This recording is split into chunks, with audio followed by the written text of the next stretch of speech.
चौथा सवाल दिया गया है कि एक चतुर्भुज आकार का खेत का विकीर्ण, कोई चतुर्भुज दे रखी है, ठीक है, चतुर्भुज दे रखी है और इसमें इसका जो विकीर्ण दे रखा है वो दे रखा है 24 सेंटीमीटर, ठीक है। इस खेत का विकीर्ण 24 सेंटीमीटर दे रखा है और शेष सम्मुख शीर्षों से इस विकीर्ण पर खींचे गए लंब ये दे रखे, तो 8 सेंटीमीटर लंब खींचा गया है, दो जो शीर्ष बच गए इनसे 2 लंब खींचे गए हैं, एक 13 सेंटीमीटर है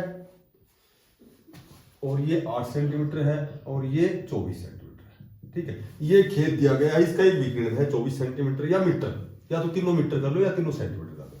ये 24 है, जो बाकी जो 2 शीर्ष बच गए इन पर इस विकीर्ण पर लंब डाले गए हैं, एक 13 सेंटीमीटर का और एक 8 सेंटीमीटर का। तो इस खेत का क्षेत्रफल बताना है, तो क्षेत्रफल कैसे बताओगे? इसका क्षेत्रफल क्या होता है कि 1/2 गुणा जो विकीर्ण दिया गया है गुणा विकीर्ण और गुणा जो दोनों शीर्ष लंब है, शीर्ष लंबों का योग, ये सूत्र होता है इसको।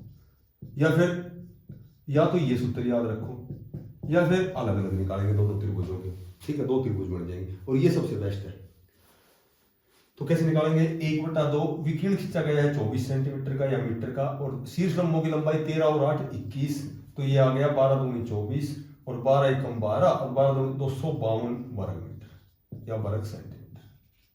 तो इस तरह का क्वेश्चन आएगा, तो ये सूत्र याद रखना।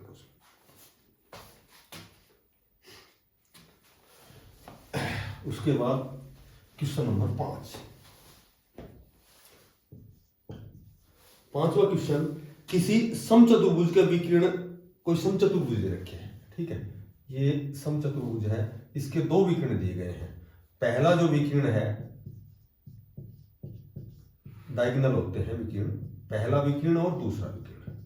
तो पहला जो डायगोनल है वो दे रखा है 7.5 सेंटीमीटर, ठीक है, और जो दूसरा डायगोनल दे रखा है वो दे रखे है 12 सेंटीमीटर।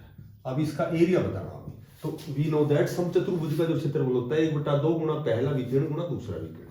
तो इसका क्षेत्रफल निकालेंगे, 1/2 d1 7.5 और d2 12, इसके पॉइंट हटाए, दसवां हटाएंगे अपॉन 10 आ जाएगा, 2 छंगी 12 और 75 छंगा 6 पंजू 30, 3 और 6 7 42 और 3 45 बटे 10, 0 से 0 कैंसिल।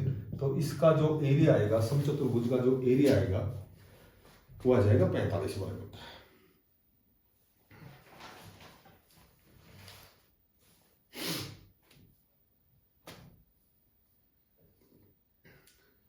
छठा क्वेश्चन दे रखे हैं, एक समचतुर्भुज का क्षेत्रफल ज्ञात कीजिए जिसकी भुजा 6 सेंटीमीटर और शीर्ष लंब 4 सेंटीमीटर है। यदि एक विकीर्ण की लंबाई 8 सेंटीमीटर है तो दूसरे विकीर्ण की लंबाई ज्ञात करो। एक समचतुर्भुज का क्षेत्रफल ज्ञात कीजिए। तो इसमें ये बढ़िया क्वेश्चन है। क्वेश्चन दिया गया है कि कोई भी समचतुर्भुज का क्षेत्रफल बताना है, एक समचतुर्भुज का क्षेत्रफल बताना है, ठीक है, समचतुर्भुज का क्षेत्रफल बताना है जिसकी जो भुजा है वो 6 सेंटीमीटर है और शीर्ष लंब 4 सेंटीमीटर है।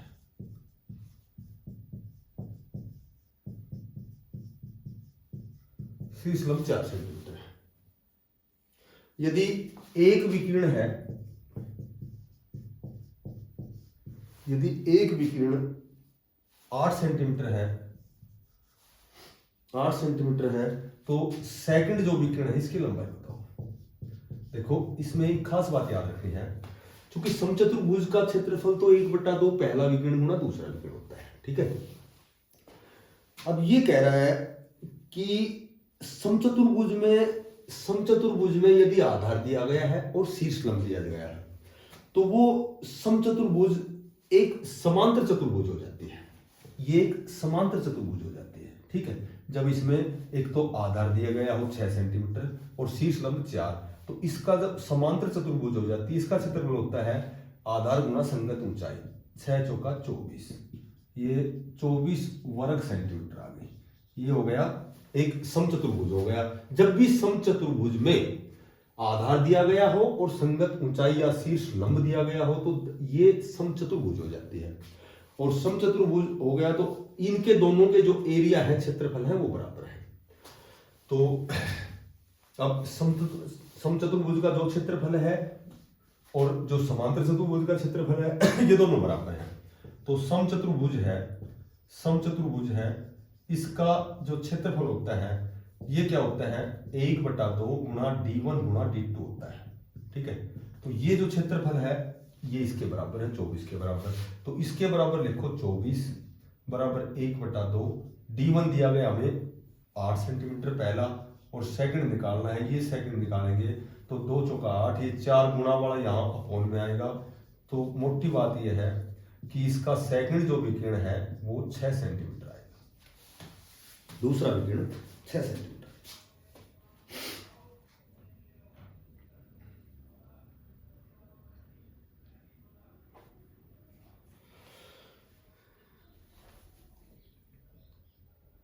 मोहन एक समलंब के आकार का खेत खरीदना चाहता है, यो बढ़िया क्वेश्चन है।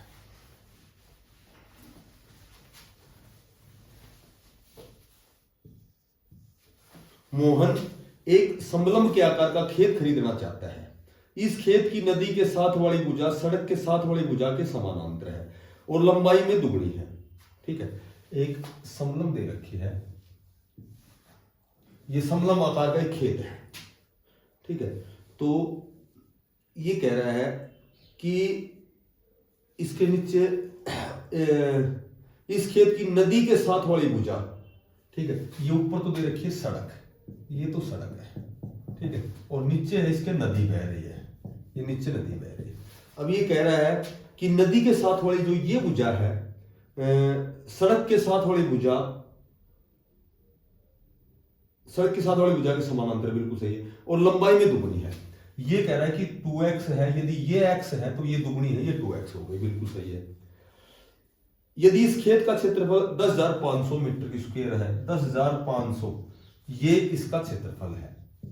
ठीक है, ये वर्ग मीटर है इसका क्षेत्रफल, इस खेत का क्षेत्रफल हो गया। ठीक है, यदि दो समांतर भुजाओं के बीच की लंबवत दूरी 100 मीटर है, ये कह रहा है कि 100 मीटर है, बिल्कुल सही है। तो नदी के साथ वाली भुजा की लंबाई, ये लंबाई बतानी है। तो सीधा सी बात है, जब समलंब हो गया, आकार समलंब का है, क्षेत्रफल दे रखा है, तो समलंब का क्षेत्रफल होता है 1/2 समांतर भुजाओं का योग, जो भी समांतर भुजाएं हैं, समांतर भुजाओं का योग, समांतर भुजाओं का योग दे रखे हैं, और गुणा बीच की दूरी। ठीक है, बीच की दूरी, ये आ गया क्षेत्रफल, और ये क्षेत्रफल हमें दे रखे हैं 10,500 वर्ग मीटर।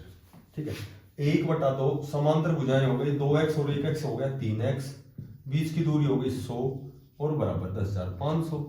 तो सीधी सी बात है कि 2 50 दूनी 100, 3x बराबर ये 50 अपोन में जाएगा, यहां जाएगा, ये जाएगा, तो 5 दूनी 10। ठीक है, 5 एकम 5, x निकाल देंगे तो आ गई 70 मीटर, ये तो आ गई 70, निकालनी है हमें ये दुगनी है, तो ये 140 मीटर आ जाएगी, x की वैल्यू निकाल।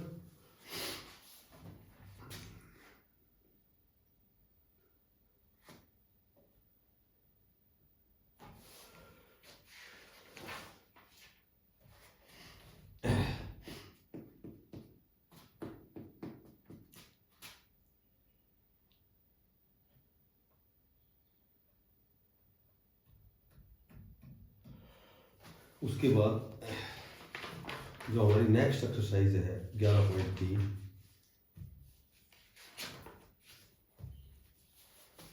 इसमें सारे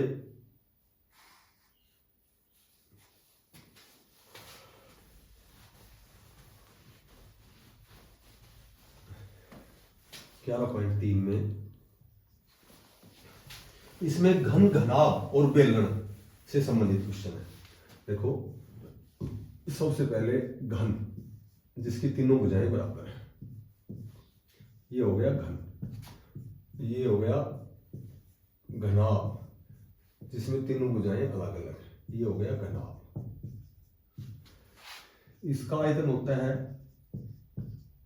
1/3, इसका आयतन होता है L गुणा B गुणा H, ठीक है। इसका जो वक्र पृष्ठ क्षेत्रफल होता है ये होता है 4a²। इसका जो वक्र पृष्ठ क्षेत्रफल होता है ये होता है 2 गुना ऊंचाई इंटू लंबाई जमा चौड़ाई। उसके बाद इसका जो संपूर्ण पृष्ठ क्षेत्रफल होता है ये होता है 6a²।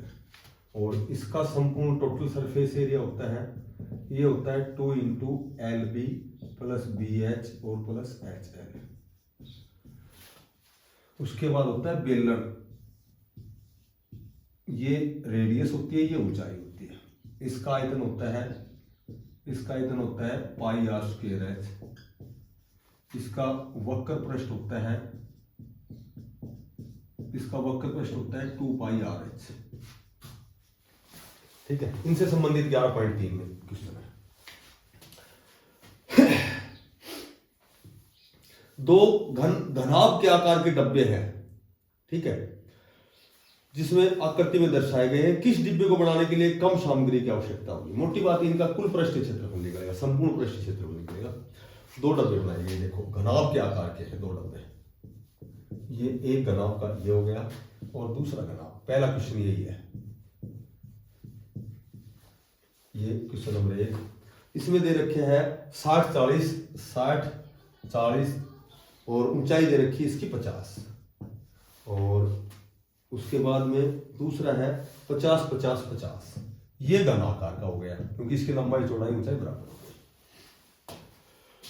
गई।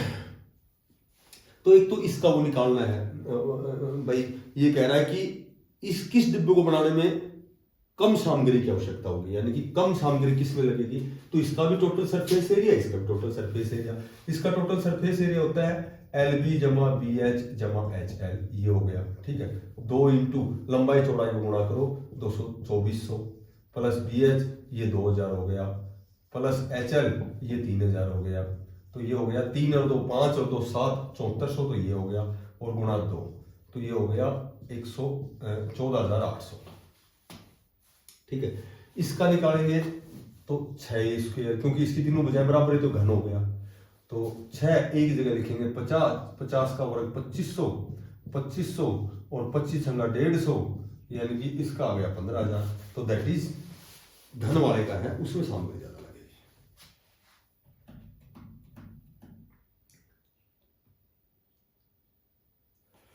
Question number 2।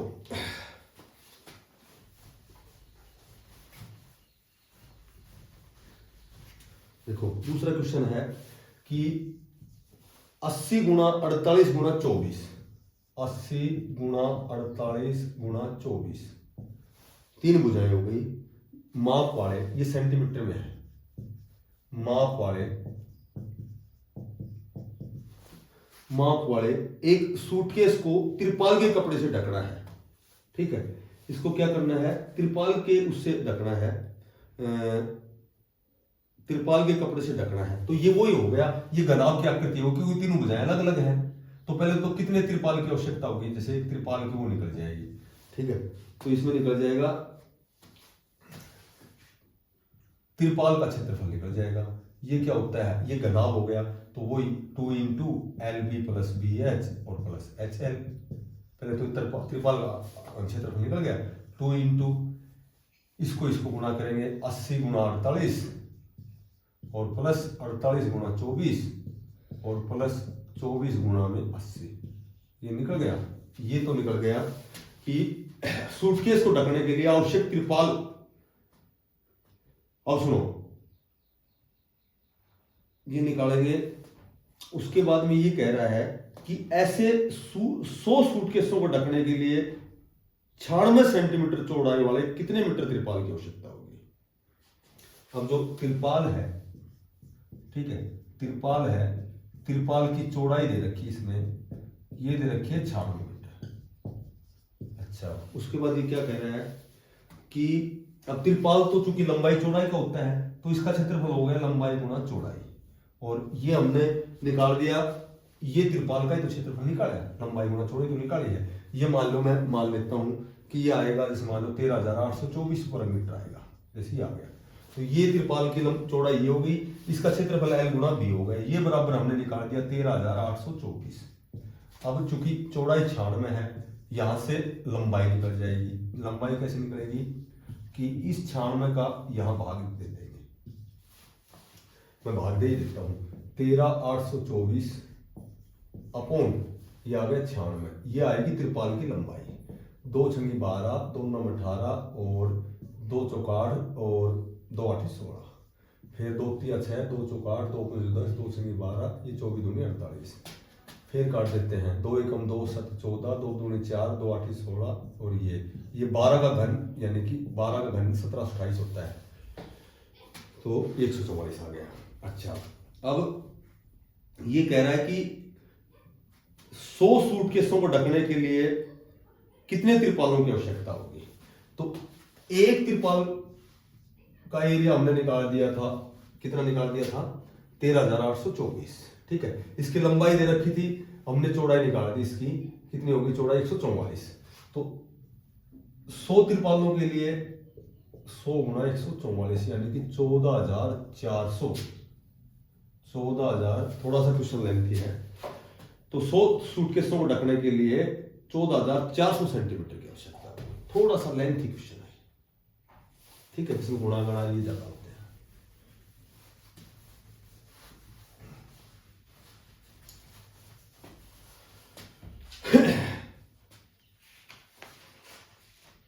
तीसरा क्वेश्चन है कि एक ऐसे घन की भुजा ज्ञात कीजिए जिसका पृष्ठ क्षेत्रफल 600 सेंटीमीटर।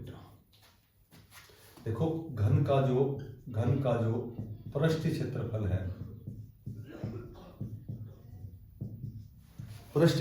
है, यानी कि टोटल संपूर्ण पृष्ठ क्षेत्रफल है, ये 600 सेंटीमीटर स्क्वायर है। तो इसकी भुजा की लंबाई बतानी है। अब चूंकि पृष्ठ क्षेत्रफल 6a² होता है बराबर 600, a² निकालेंगे तो बराबर 600/6, 100 और a निकालेंगे तो ये स्क्वायर इधर जाके रूट में जाएगा, तो a बराबर आ गई 10।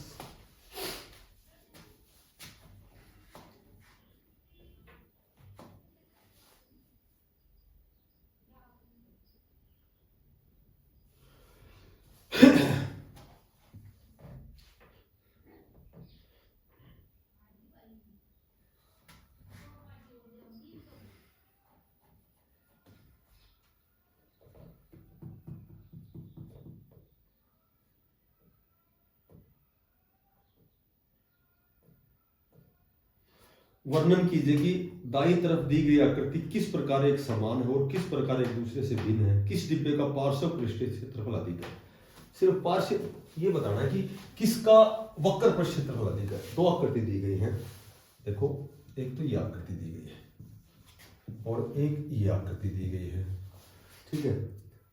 इसकी रेडियस भी 7, ऊंचाई भी 7 है और एक बेलन दिया, एक ये दिया गया है, एक घन दिया गया है, अब कह रहा है किसका वक्र पृष्ठ क्षेत्रफल अधिक है। घन में इसकी ऊंचाई भी, लंबाई भी और चौड़ाई भी 7-7 सेंटीमीटर है।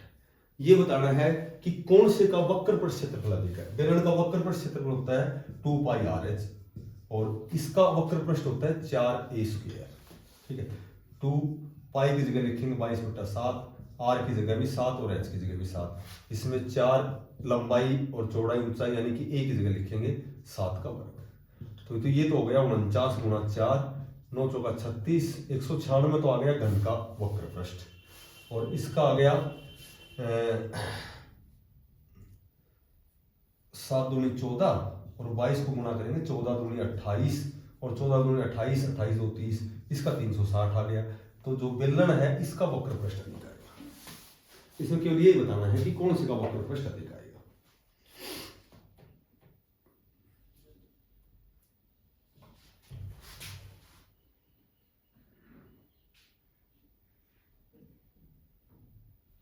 टू पाई आर एच, क्योंकि आर भी 7 है, एच भी 7 है।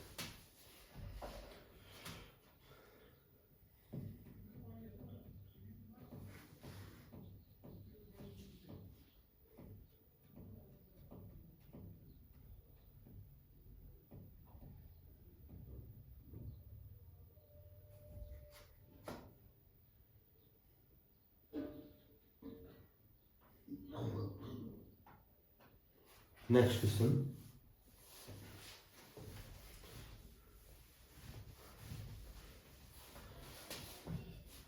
क्वेश्चन नंबर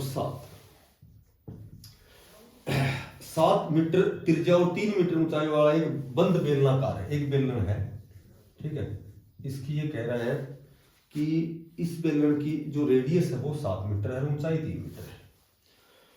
एक बेलनाकार टैंक किसी धातु के एक चादर से बना हुआ है, उसे बनाने के लिए वांछित धातु की चादर की मात्रा ज्ञात करो। तो सीधी सी बात है, जो बेलनाकार जो टैंक है ये एक चादर से बना हुआ है, ठीक है। तो चादर से चादर तो अंदर भी है और बाहर भी है, अंदर और बाहर है, तो ये इसका टोटल सरफेस एरिया हो गया, ये टोटल सरफेस एरिया हो गया। टोटल सरफेस एरिया जो बेलन का संपूर्ण पृष्ठ क्षेत्रफल होता है, संपूर्ण पृष्ठ क्षेत्रफल होता है, ये होता है 2 पाई r और r प्लस h, ठीक है। इसका जो संपूर्ण पृष्ठ क्षेत्रफल होता है वो होता है 2 पाई r और r प्लस h। तो ये हो गया 2 पाई की जगह लिखेंगे 22/7, r की जगह रेडियस है 7 और r और h दोनों को जोड़ेंगे तो 10, 7 से 7 कैंसिल, 22 दूनी 44, 44 440, 440 मीटर हो गया।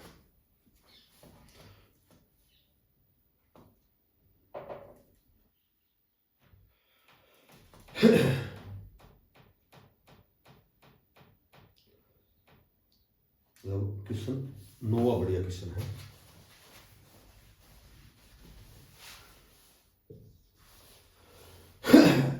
किसी सड़क को समतल करने के लिए एक सड़क रोलर है, एक बार घूमने के लिए 750 चक्कर लगाने पड़ते हैं। यदि सड़क रोलर का व्यास 84 सेंटीमीटर, अब इसका व्यास दे रखे हैं 84 सेंटीमीटर, ठीक है। सबसे पहले तो रेडियस देखो, इसकी 42 सेंटीमीटर हो गई, आधी होती है रेडियस, त्रिज्या आधी होती है, ठीक है। और इसकी जो लंबाई है, इसकी जो लंबाई है, रोलर की जो लंबाई है, तो ये लंबाई हो गई, ये लंबाई हो गई, इसकी हाइट हो गई, ये दे रखी है हमें 1 मीटर दे रखी है। तो इस मीटर के सेंटीमीटर बनाओगे तो इसमें 100 सेंटीमीटर हो गया। तो ये एक रोलर हो गया, ये बेलन के आकार का हो गया रोलर, ठीक है। इसकी जो रेडियस है वो 42 सेंटीमीटर है, लंबाई इसकी 1 सेंटीमीटर 100 सेंटीमीटर है। अब ये कह रहा है कि तो सड़क का क्षेत्रफल ज्ञात करो, ठीक है। सड़क का क्षेत्रफल ज्ञात करना है, तो सबसे पहले तो ये 750 चक्कर लगाता है, तो एक चक्कर बराबर इसका वक्र पृष्ठ क्षेत्रफल हो गया, वक्र पृष्ठ क्षेत्रफल हो गया, इसका वक्र पृष्ठ क्षेत्रफल हो गया 2 पाई RH, जैसे 2 22/7, r हो गई रेडियस 42 सेंटीमीटर और इसकी ऊंचाई हो गई, हाइट हो गई 100 सेंटीमीटर, 7 से 42, ये हो गया 22 दूनी 44 और 6, तो ये हो गया 26,400, ये तो हो गया इसका एक चक्कर। क्योंकि एक चक्कर में वो इतनी दूरी तय करता है और टोटल चक्कर लगाने इसको 750 चक्कर, तो 750 चक्करों में कितनी दूरी तय करेगा, ये एक चक्कर की दूरी हो गई 26,400 सेंटीमीटर, ठीक है। और टोटल 750 चक्करों में ये दूरी हो जाएगी, दैट इज आंसर। अगर ये सेंटीमीटर में है तो यही आंसर है, यदि मीटर में है तो इसमें 100 का भाग होना पड़ेगा, ये ठीक है। 22 132 और 132 दूनी ये हो गया 264 और 264 को 100 से गुणा का ये आएगा 26,400। ये है क्वेश्चन नंबर 9 का।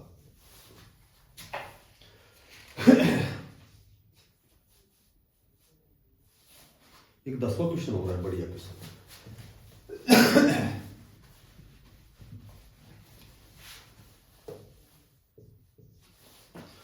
ये कह रहा है कि एक कंपनी अपने दूध पाउडर को ऐसे बेलनाकार बर्तनों में पैक करती है जिसका व्यास 14 सेंटीमीटर और ऊंचाई 20 सेंटीमीटर है। कंपनी बर्तन के पृष्ठ के चारों ओर एक लेबल लगाती है। यदि यह लेबल बर्तन के तल और शीर्ष दोनों से 2 सेंटीमीटर की दूरी पर चिपकाया गया है, देखो इसमें एक बेलन दिया गया है, ये पात्र है, बेलनाकार पात्र है, और ये दूध इसमें क्या करती है कंपनी, दूध पाउडर को ऐसे बेलनाकार बर्तनों में पैक करती है जिसका व्यास, इसका व्यास तो है 14 सेंटीमीटर, ठीक है, और इसकी उसने ऊंचाई दे रखी है 20 सेंटीमीटर।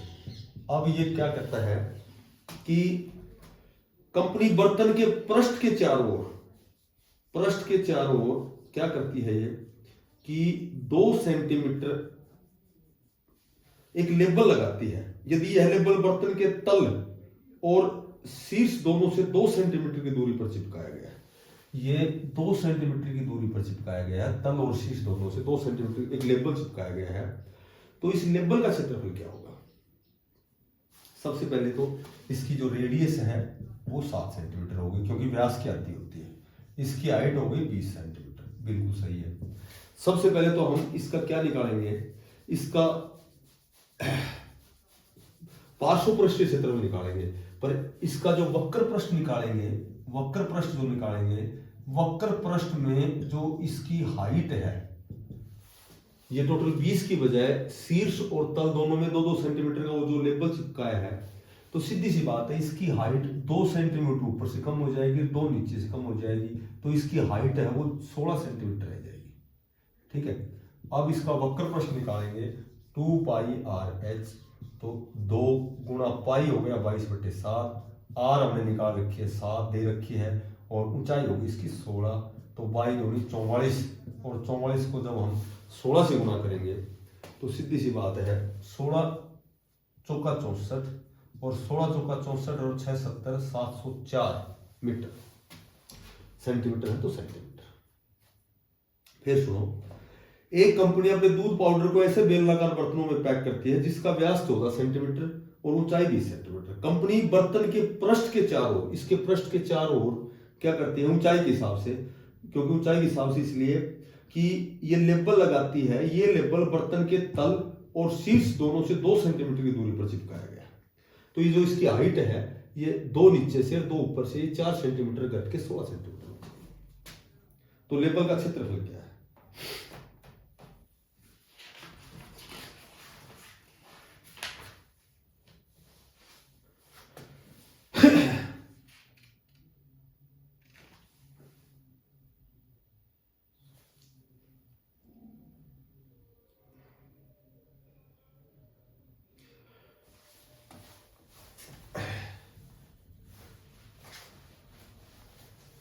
नेक्स्ट एक्सरसाइज 11.4 देखो, इसमें सबसे पहले क्वेश्चन नंबर 2 बढ़िया क्वेश्चन है।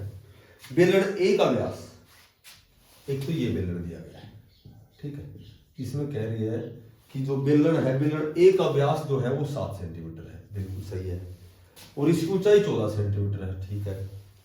बेलन बी का व्यास, एक बेलन और दे रखा है।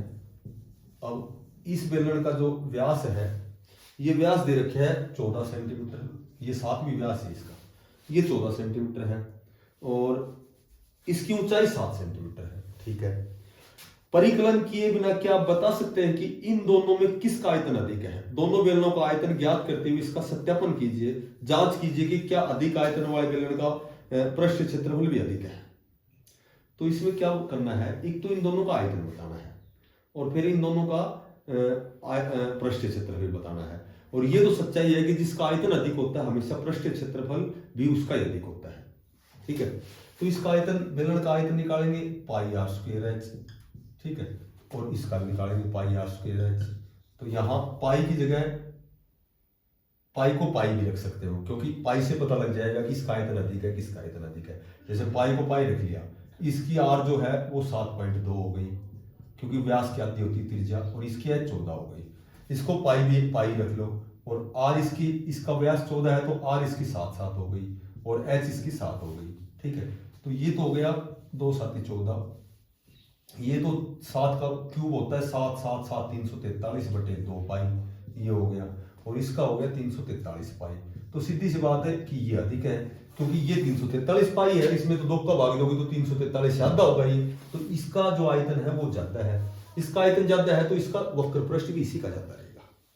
सीधी सी बात है कि जिसका आयतन अधिक होता है उसका ही पृष्ठ क्षेत्रफल भी अधिक होता है, ठीक है।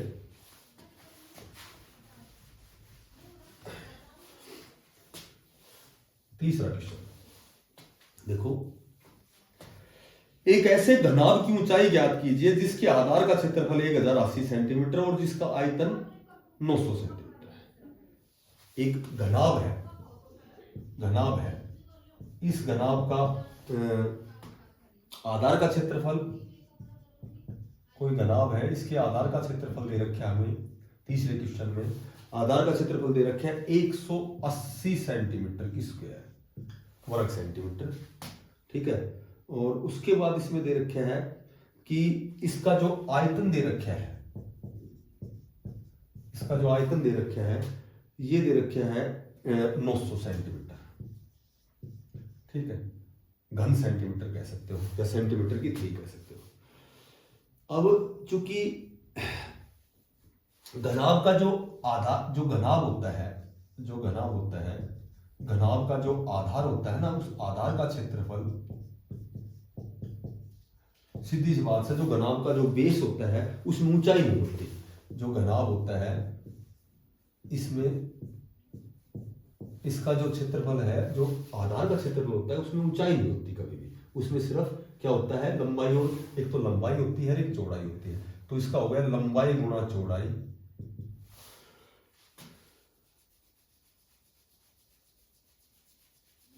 ये बराबर दे रखे 180, ये दे रखे 180। अब ये कह रहा है कि घनाभ का जो आयतन है, घनाभ का जो आयतन होता है ये दे रखे हमें, ये दे रखे है 900 सेंटीमीटर की घन सेंटीमीटर। तो चूंकि घनाभ का आयतन होता है लंबाई गुणा चौड़ाई गुणा ऊंचाई होता है, ठीक है, ये बराबर 900 दे रखे है। और आधार का जो क्षेत्रफल 180 है तो आधार का क्षेत्रफल L गुणा बी होता है, तो L गुणा बी की जगह हम लिखेंगे 180, क्योंकि ये तो दे ही रखा है। और हाइट निकालनी है, हाइट निकालेंगे तो जो ये 180 जो गुणा में है इधर आके अपोन में आ जाएगा, 18 पंजू 90, यानी कि 5 सेंटीमीटर। इसकी जो हाइट है वो 5 सेंटीमीटर।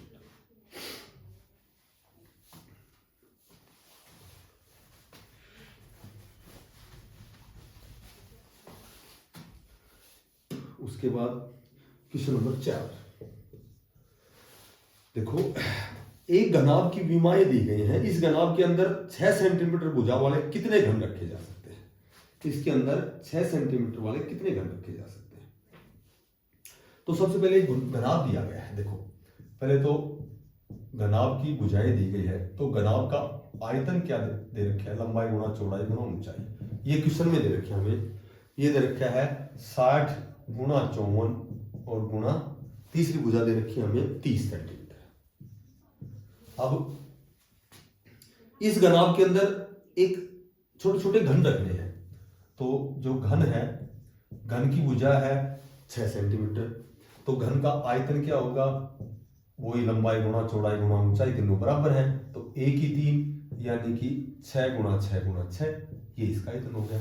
अब जब भी संख्या निकालनी है, मैंने बता रखा है कि जब भी संख्या निकालनी है, किसकी संख्या निकालनी है, घनों की संख्या, ठीक है। तो जब घनों की संख्या निकालनी है तो जो बड़ी आकृति घनाभ हो गई, तो हमें क्या करना है कि बड़ी आकृति के आयतन में छोटी आकृति के आयतन का भाग देते हैं। घनाभ का जो आयतन है इसमें क्या करना है, एक घन के आयतन का भाग देना है।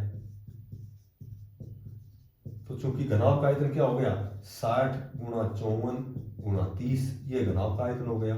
एक घन का आयतन हो गया 6 गुणा 6 गुणा 6, तो टोटल घनों की संख्या निकालेंगे, 6 दाई 60, 6 नम 54 और 6 पंजू 30, 9 पंजू 45, दाई 450, तो टोटल घनों की संख्या आ जाएगी 450।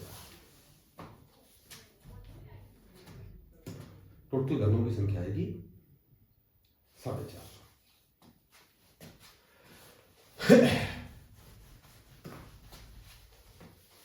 क्वेश्चन नंबर 5,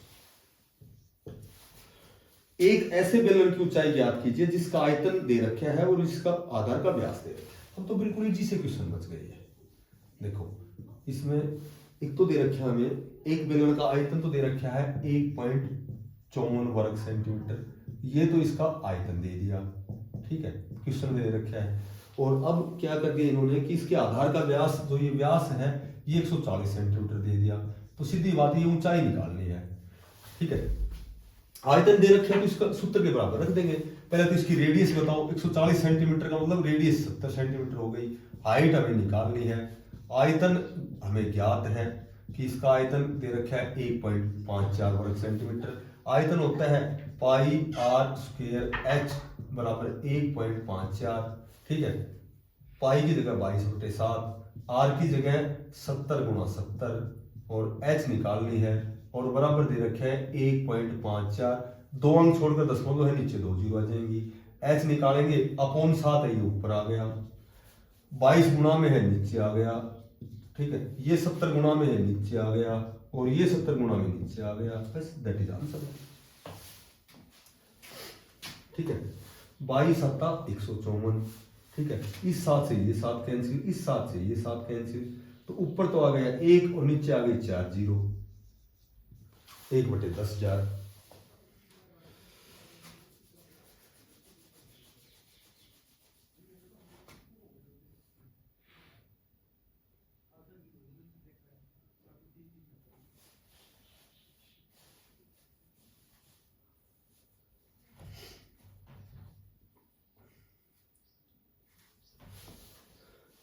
कोई कार्टून में गलती तो नहीं है भाई? देखें 7 दाई 70। ठीक है, तो ये आ गया 700। अच्छा, ये 1.54 मीटर है। ये मीटर है, ये मीटर है। ठीक है, तो देखो ये आ गया 700 22 7 154। इसको यहां से फिर करते हैं। ये क्या है कि आंसर में गड़बड़ है। ये है मीटर और ये जो त्रिज्या और ऊंचाई है ये सेंटीमीटर में। अब देखो पाई को पाई रखो, आर क्या हो गया 70 गुणा 70 और एच हमें निकालनी है और उधर पहले तो इसको पॉइंट हटाओगे बटे 100 आ गया। ठीक है, और फिर उसके बाद में ये जब एच निकालेंगे तो ये 154/100। ठीक है, नीचे आ गया। इस मीटर के सेंटीमीटर बनाएंगे तो गुणा में 100 हो गया। ठीक है, ये सेंटीमीटर, इसको मीटर को हमने सेंटीमीटर बनाया क्योंकि ये सारे सेंटीमीटर में। पाई नीचे आ गया 22, ऊपर गया 7, ये 70 नीचे आ गया और गुणा 70, ये एच आ जाएगी। ठीक है, ये 2 जीरो से 2 जीरो कैंसिल, ये 7 से 7 कैंसिल, ये 22 7 154, 22 से 22 कैंसिल, तो ये बराबर 1 मीटर आ जाएगा। ठीक है, क्योंकि 1/100 सेंटीमीटर 1 मीटर में 100 सेंटीमीटर होते हैं।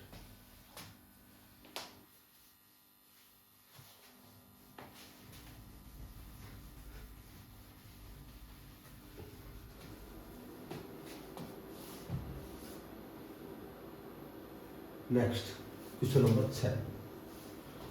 एक दूध का टैंक बेलन के आकार का है। एक दूध का जो टैंक है ये बेलन के आकार का है।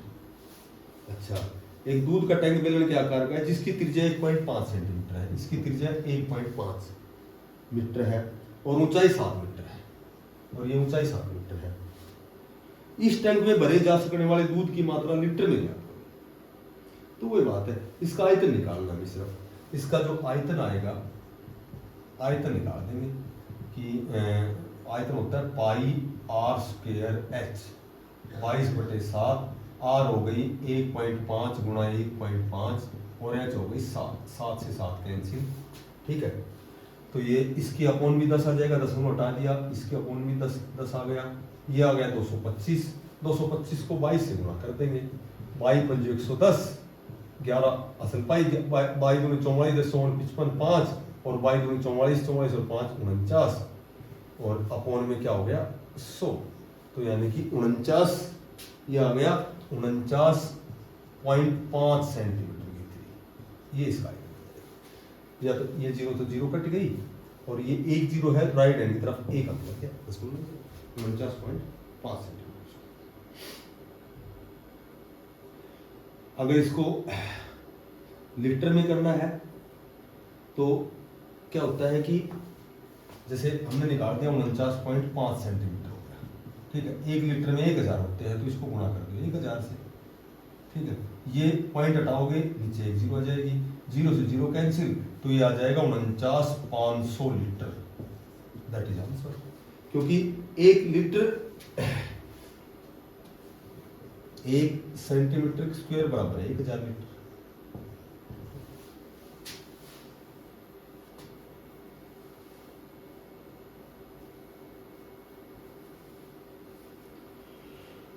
क्वेश्चन नंबर 7,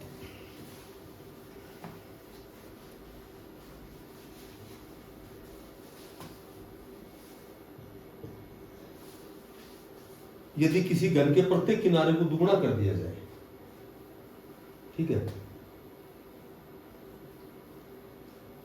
यदि किसी घन की प्रत्येक किनारे को दुगुना कर दिया जाए, मोटी बात है भुजा को दुगुना कर दिया जाए, तो इसके पृष्ठ क्षेत्र में कितना गुना वृद्धि होगी और आयतन में।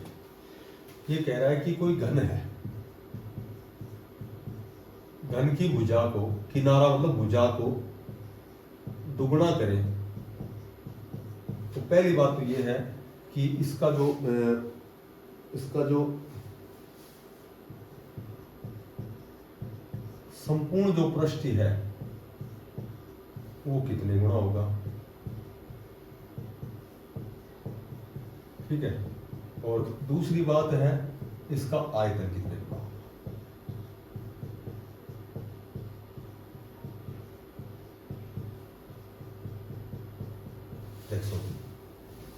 कोई घन है, सीधी सी बात है कि घन की भुजा ए है, पहली भुजा है ए, तो इसका जो संपूर्ण पृष्ठ होगा वो होगा 6 स्क्वायर। कैसा है, यदि इसकी भुजा है, इसको दुगुना कर दिया जाए तो संपूर्ण पृष्ठ क्या होगा, तो वही 6a स्क्वायर। ए की जगह क्या लिखेंगे हम, 2a लिखेंगे, ठीक है, तो ये 6 गुणा 4a स्क्वायर, तो ये 6 चौका 24a स्क्वायर हो जाएगा। पहले था 6 स्क्वायर और फिर हो गया 24a स्क्वायर, तो ये 4 गुना बढ़ जाएगा, 4 गुना बढ़ेगा। क्या बढ़ेगा, इसका संपूर्ण पृष्ठ। आयतन की पूछे तो पहले भुजा ए थी, तो आयतन हो जाएगा, पहले तो आयतन क्या हो गया, ए की 3 हो गया, लेकिन यदि भुजा दुगुनी 2a कर दी तो आयतन क्या हो जाएगा, ए की 3 होता है आयतन, तो ए की जगह क्या लिखेंगे, दुगुनी भुजा होगी तो 2a लिखेंगे, 2a की पावर 3, तो ये 8a की 3 हो गया। पहले a की 3 था, फिर 8a की 3 हो गया, तो ये कितना गुना हो गया, 8 गुना हो गया। तो ये हमारे जो मेंसुरेशन है लगभग कंप्लीट, ठीक है। थोड़ा जल्दबाजी जरूर की है, बाकी आराम आराम से देखोगे ना तो समझ में आएगा। थैंक्स।